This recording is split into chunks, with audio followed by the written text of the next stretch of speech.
নমস্কার বন্ধুরা, মধ্যবিত্তের হেসেলে আপনাদেরকে স্বাগতম। আজ দেখাচ্ছি করলা আর পেঁয়াজ দিয়ে একটা ভাজি রেসিপি। খুব খেতে স্বাদ হয়, আর সবচেয়ে বড় কথা সুগার যাদের আছে তাদের জন্য খুবই উপকারী, আর এই বর্ষায় এটা খাওয়া খুবই দরকারি। আমি 4 থেকে 5খানা বড় বড় করলা এভাবে আর্ধেক আর্ধেক করে কেটে রেখে দিয়েছি। দুটো বড় বড় পেঁয়াজ নিয়ে নিয়েছিলাম, কুচিয়ে নিয়েছি। এদিকে কড়াইতে দিয়ে দিয়েছি বেশ কিছুটা কালো জিরে আর একটা শুকনো লঙ্কা ভেঙে টুকরো করে।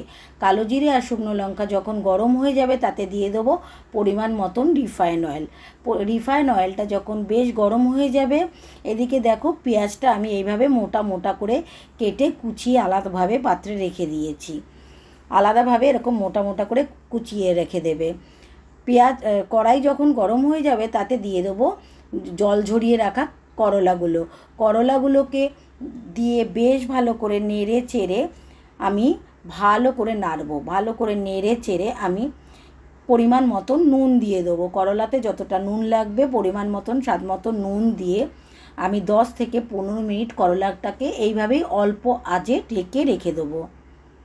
আমার ভিডিওগুলো তোমাদের কেমন লাগছে বন্ধুরা আমাকে কমেন্ট করে জানাবে। তোমাদের এক একটি কমেন্ট আমাকে নতুন নতুন ভিডিও করতে উৎসাহ দেয়।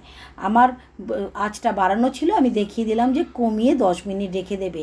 তারপর আবার ঢাকনাটা তুলে নাড়িয়ে চাড়িয়ে যখন দেখবে করলাগুলো বেশ নরম হয়ে গেছে, তাতে দিয়ে দেবে কুচিয়ে রাখা পেঁয়াজ।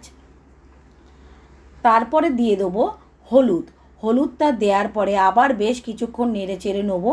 নেড়ে চেড়ে দেওয়ার পরে তারপরে কিন্তু পেঁয়াজগুলো দেবো।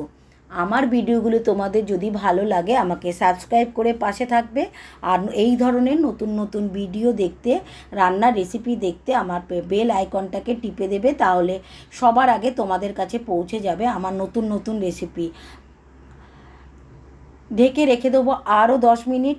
এভাবে অল্প আঁচে করে ভেজে রেখে দেবো সুস্বাদু আর উপকারী করলা আর পেঁয়াজের ভুজিয়া।